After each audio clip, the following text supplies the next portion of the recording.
It is good for me to tell him why the Americans have a problem. Not just the Americans, the people of Kenya. The Americans have just heard the cry of the Kenyan people, and they are raising issues. William Ruto, aka Kasongo, please, the Americans want to have an investigation to unearth your business dealings with Hemeti of RSF in Sudan, where you are doing gold business, and in reciprocity, supplying arms to the terrorist group to kill women and children in Sudan. You cannot run away with it because we have the evidence. I was your deputy when those meetings took place. I have all the details. And we are giving those details to the Americans. And we are right here in America.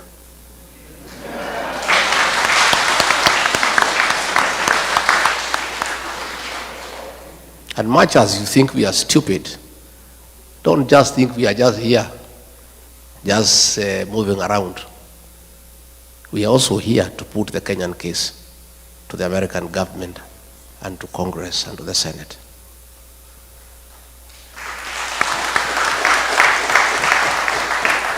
William Ruto, you need to know, the Americans want to know why you are working with Al-Shabaab. Why, when you are in Mandera, you met 3 leaders of the Al-Shabaab militia at night to discuss business with them. They want to know why. They also want to know why you have removed the requirement for vetting of non-Kenyans before they are given IDs. The Americans are concerned that suspected terrorists will be registered as Kenyans and they will find their way to America and the rest of the world and create terror in the world. Your decision to suspend vetting of foreigners before they are given registration in Kenya is a threat to world security. And not just the Americans are concerned, Kenyans are concerned too. And this you must answer. You cannot endanger the security of the world because of your business interest. It is true you are doing business with Al-Shabaab, but you cannot endanger world security. The Americans also want to know why, against the Kenya Constitution, you have become the worst violator of human rights in Kenya. Why are you abducting young children? Why are you killing young children?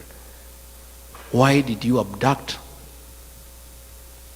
American, Turkey nationals of American origin who were abducted and disappeared? These are things that are in the radar of the American security system. You can play around with people in Kenya, but you cannot play with the American government. They have you on the radar. And the evidence is everywhere. And you cannot run away from it. So please, don't hide behind China. The issues you need to confront are well known to you. That you have compromised world security in pursuit of business interest. And this time around, you will not escape. You may push people around in Kenya. You may harass everybody in Kenya. But I don't think you have the capacity to harass the American government. And they have you under the radar. You can run, but you cannot hide. Your day is coming. I want to say that the evidence is there. The shoot to kill orders by Kipchumba Murkomen, he cannot deny. Your own order of shooting people in the leg, you cannot deny. So even if you get the PS for Foreign Affairs to issue statements, the evidence is everywhere. And you must be held to account. In fact, the other day when I was here, I was with some senior American leaders last Sunday. And we were watching live a meeting taking place in Muranga, where policemen were beating leaders and they were protecting armed goons. And these American leaders could not believe that it is possible for policemen to attack civilians. They could not believe it. They could not believe that policemen can escort gangs to beat civilian population. William Ruto, that evidence is here in America. And there's no way you can run away from it. And those things will come to light. On that matter, let me appeal to all of you. In your respective states, you have senators, you have elected, you have congressmen, you have elected. Please tell them about Kenya. Tell them to support this bill when it comes to the floor of the House. Give them details of what is happening in Kenya so that they are well informed, so that they can support the bill, so that a review is done. And our request to the American government and the American people, please don't punish Kenya because of the atrocities of William Ruto. Don't withhold military aid to Kenya. Don't withhold sharing of intelligence with Kenya. Don't withdraw all those facilities that come with that privilege of being recognized as an ally of the NATO states. All we are asking the American government to do, once you confirm all these concerns, help us. Don't have sanctions against the people of Kenya or our country.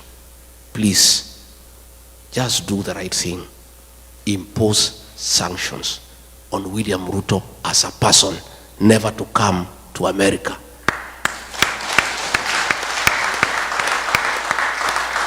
And I think if he does that, that is our problem. Kenya should not suffer because of one person. Let's deal with the person. And I think if the government here can impose sanctions against him, that he cannot come to America and he cannot go to other states that work with America, our problems will be sorted instead of punishing the country because of the actions of one person.